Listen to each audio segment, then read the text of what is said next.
Chapter number 5, use of has, have and had. जब हम आधिपत्य, अधिकार, रिश्ते, बीमारियों और लोगों के बारे में या कोई वस्तु किसके पास है या किसी वस्तु की या वस्तुओं की विशेषताओं के बारे में बात करते हैं तो वहां पर हैज, हैव और हैड का प्रयोग होता है। इनमें से हैज और हैव का प्रयोग वर्तमान के लिए और हैड का प्रयोग पास्ट के लिए यानी कि भूतकाल के लिए होता है। जो भी वस्तु, अधिकार, रिश्ते, आधिपत्य या बीमारियां वर्तमान में हैं हमारे पास या किसी और के पास, या कुछ विशेषताएं हैं हमारे पास या किसी और वस्तु के बारे में या किसी और के पास, उसके लिए हम प्रयोग करेंगे हैज का और हैव का। और जब हम इन सब चीजों की बात पास्ट के लिए करते हैं यानी कि भूतकाल के लिए करते हैं तो वहां पर हमारा प्रयोग होगा हैड का। हैज सिंगुलर के लिए और हैव आई के लिए और प्लूरल के लिए, हैड सबके लिए, यानी कि हैज का प्रयोग हमारा ही, शी, इट, सिंगुलर नाउन जैसे बॉय, गर्ल, मोहन, रमा, इस तरह से हमारे पास सिंगुलर नाउन्स के लिए, और he, she, singular, he, she, it, singular noun, इन सब के लिए हैज का प्रयोग होता है। और हैव का प्रयोग I, we, you, they, plural subject जैसे बॉयज, गर्ल्स, फ्रेंड्स एक्सेट्रा, इन सब के लिए हमारे पास हैव का प्रयोग होता है। हैड का प्रयोग हमारे पास he, she, it, singular noun, I, we, you, they, plural, इन सब के साथ हमारे पास हैड का प्रयोग होता है, यानी कि हैड का प्रयोग पास्ट में होगा और इन सभी सब्जेक्ट्स के साथ होगा। और हैज का प्रयोग सिंगुलर में होगा, हैव का प्रयोग भी सिंगुलर में होगा। हैज का प्रयोग वर्तमान के लिए, हैव का प्रयोग भी वर्तमान के लिए, हैज का प्रयोग सिंगुलर के लिए यानी कि ही, शी, इट, सिंगुलर जैसे बॉय, गर्ल, मोहन, इन सब के लिए। और हैव का प्रयोग I, we, you, they, plural जैसे बॉयज, गर्ल्स, फ्रेंड्स, इन सब के लिए वर्तमान में होगा। हैड का प्रयोग भूतकाल के लिए, पास्ट के लिए, इन सभी के साथ होगा यानी कि he, she, it, singular, I, we, you, they, plural, इन सब के लिए हमारे पास पास्ट में केवल और केवल हैड का ही प्रयोग होगा। यानी कि अगर हम हैज, हैव और हैड के बारे में एक सबसे बड़ी बात डिस्कस करें, क्योंकि विद्यार्थी बहुत ज्यादा हैज, हैव और हैड में कंफ्यूज रहते हैं। उसके पीछे रीजन क्या है? रीजन बहुत सिंपल सा है। हैज, हैव और हैड का प्रयोग हमारे पास टेंसेस में भी होता है, लेकिन मैं पुनः आपको याद कराना चाहूंगा जैसे हमने इज, एम, आर, वॉज और वर के पिछले चैप्टर्स किए, उनके बारे में मैंने आपको बोला था कि ये हमारे पास क्रियाविहीन वाक्य हैं। क्रियाविहीन वाक्य वो वाक्य है जिनमें किसी भी प्रकार की कोई भी वर्ब यानी कि क्रिया ना दी गई हो। और टेंसेस ठीक इसके विपरीत हुआ करते हैं। टेंसेस में हर किसी टेंस के लिए क्रिया दी होती है, उसका एक कैरेक्टरिस्टिक है, उसकी एक विशेषता है कि बिना क्रिया के हमारे पास टेंसेस नहीं हुआ करते। तो इस प्रकार से हैज, हैव और हैड ये भी हमारे पास क्रियाविहीन वाक्य हैं। फर्क केवल इतना है कि यदि हम वर्तमान में किसी चीज की बात कर रहे हैं कि हमारे पास कुछ है, उसकी जानकारी वर्तमान के समय की देने के लिए हमारे पास हैज और हैव का प्रयोग होगा। हैज सिंगुलर के लिए और हैव प्लूरल के लिए। जैसा कि स्क्रीन पर आप देख रहे हैं, हमारे पास एक स्कूल गोइंग बॉय है और 4 कैरेक्टर्स हैं, राम, श्याम, रवि एंड रमा। यही स्कूल गोइंग बॉय बोलता है राम हैज 1 सिस्टर। यही स्कूल गोइंग बॉय श्याम के बारे में बोलता है श्याम हैज अ मोबाइल, कि श्याम एक मोबाइल रखता है या श्याम के पास एक मोबाइल है। Ravi has many books, Ravi के पास बहुत सी किताबें हैं। Rama has a TV, Rama के पास एक टीवी है। थोड़ा सा इसको और डिफाइन करते हैं। जब भी हमारे पास कोई चीज है उसकी जानकारी देने के लिए वर्तमान के लिए हैज और हैव का प्रयोग होगा।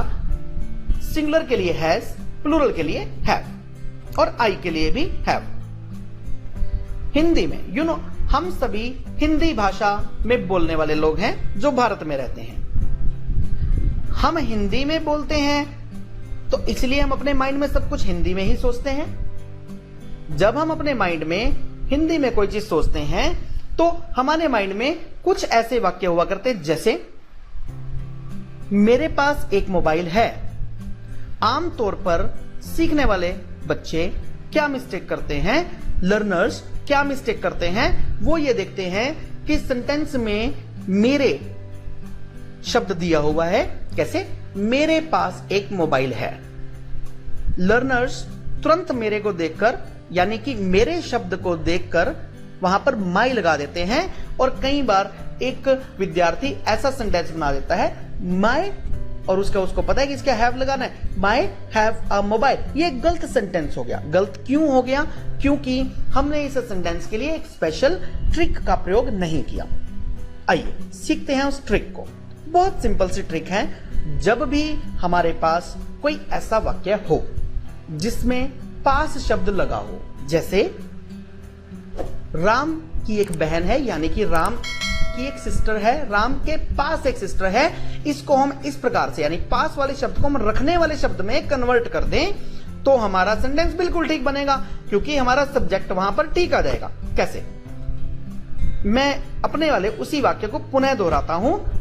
मेरे पास एक मोबाइल है तो मेरे की इंग्लिश हुई माय, हमारा सेंटेंस गलत हो गया। इसको मैं पास वाले सेंटेंस को रखने वाले वाक्य में कन्वर्ट करता हूं। मेरे पास एक मोबाइल है, मैंने इसको ऐसा कन्वर्ट किया, मैं एक मोबाइल रखता हूं। जब मैंने पास वाले वाक्य को रखने वाले वाक्य में कन्वर्ट किया तो हमारे पास सब्जेक्ट सीधा सीधा निकलकर सामने आ गया कि मैं एक मोबाइल रखता हूं। हम वाक्य के शुरू का, वाक्य के आरंभ का सेंटेंस लें, मैं की इंग्लिश हुई आई और उसके बाद रखना शब्द की इंग्लिश लगा लें यानी कि आई के साथ हमारे पास हैव लगेगा तो इसलिए हैव। साथ ही हमारे पास इसका उत्तर मिल गया कि क्या चीज, उसका उत्तर आ गया मोबाइल। तो मेरे पास एक मोबाइल है, पास को हमने रखना में कन्वर्ट किया। कैसे? मैं एक मोबाइल रखता हूं। हमने सेंटेंस की बिगिनिंग ली, सेंटेंस की स्टार्टिंग ली, मैं, और उसके बाद हमने लिया रखता हूं। मैं रखता हूं क्या चीज? एक मोबाइल। आई मैं रखता हूं, have I have a mobile. हमने उसका आंसर यहां पर दे दिया, हमारा बिल्कुल ठीक वाक्य बन गया। इसी प्रकार से हम पास वाले सेंटेंस को यानी कि ऐसे सेंटेंसेस जिनमें पास शब्द दिया है उनको अगर हम रखने वाले वाक्य में कन्वर्ट कर दें, रखने वाले वाक्य में बदल दें तो हमारे पास सब्जेक्ट एग्जैक्ट निकलकर सामने आ जाएगा। इसको मैं पुनः एक और उदाहरण के साथ आपको समझाता हूं। उसके पास एक कार है। पहले वाला जो मैंने आपको उदाहरण दिया था वो प्लूरल के लिए दिया था, अब वाला उदाहरण मैं सिंगुलर के लिए दे रहा हूं। ध्यान रखिएगा, अभी मैं बात वर्तमान की कर रहा हूं। हालांकि जो मैं आपको उदाहरण दे रहा हूं ये सारे के सारे उदाहरण एज इट इज हमारे पास हेड में भी फिट होंगे और यही वाला फार्मूला पास वाला और रखने वाला हेड में भी प्रयोग होगा। देखते हैं, मैं पुनः उसी एग्जांपल पर आता हूं। उसके पास एक कार है। उसका या उसके की इंग्लिश हुआ करती है हिज या हर। आपने वाक्य में देखा उसके पास एक कार है, हिज या हर आपने शुरू में लगाया और सिंगुलर है इसलिए हैज लगा। His has a car. Oh my God, ये अपने आप में एक गलत सेंटेंस बन गया। क्यों बना? क्योंकि हमें सब्जेक्ट नहीं क्लियर हो पाया। हमें सब्जेक्ट को क्लियर करने के लिए पास वाले वाक्य को रखने वाले वाक्य में कन्वर्ट करना पड़ेगा, बदलना पड़ेगा। कैसे? उसके पास एक कार है। रखने वाले वाक्य में इसको बदलते हैं, यानी वह एक कार रखता है या रखती है। वह एक कार रखता है। दोबारा से इसी फार्मूले पर आते हैं। वह रखता है। वह की इंग्लिश ही, रखने की इंग्लिश ही के साथ हमारे पास हैज लगना है। ही हैज, यानी कि वह रखता है, इसकी इंग्लिश हमने बना ली, ही हैज। साथ ही प्रश्न उठा क्या? एक कार। एक का मतलब ए और कार का मतलब car. He has a car, हमारा बिल्कुल ठीक सेंटेंस बन गया। वह एक कार रखता है, ही हैज अ कार। अब दोबारा से इस चैप्टर को देखते हैं, दोबारा से स्क्रीन को देखते हैं। यही स्कूल गोइंग बॉय इन चारों के चारों कैरेक्टर्स के बारे में, इन कैरेक्टर्स का नाम है राम, श्याम, रवि और रमा। इन चारों के बारे में इनका एक मित्र बोलता है, Ram has one sister, Ram की एक बहन है। Ram has a mobile, Ram के पास एक मोबाइल है। Ravi has many books, Ravi के पास बहुत सी पुस्तकें हैं। Rama has a TV, Rama के पास एक टेलीविजन है, यानी कि रमा के पास एक टीवी है। मुझे लगता है आपको मेरे इन उदाहरणों को देने के बाद, जो मैंने आपको समझाया, इस तरीके को सीखने के बाद मुझे लगता है आपको अब इन सेंटेंसेस का मीनिंग जो है ज्यादा क्लियर हो गया होगा। इसको एक और स्टाइल में भी हम लोग यूज कर सकते हैं, जो इसका एक मॉडर्न स्टाइल चल रहा है। राम हैज वन सिस्टर, अगर हम हैज के साथ गोट भी लगाएं तो तब भी हमारे पास एक मॉडर्न सेंटेंस, एक अच्छा, एक ब्यूटीफुल सेंटेंस बन जाएगा, जो कि ठीक होगा। हैज या हैज गॉट, इनका सेम मीनिंग है। हम दोनों के दोनों यूज कर सकते हैं अपनी सुविधा अनुसार। कभी हम हैज का यूज करें, कभी हम हैज गॉट का प्रयोग करें। इस प्रकार से हमारी भाषा में एक वैरायटी आ जाएगी, जिससे हमारी भाषा सुंदर लगेगी।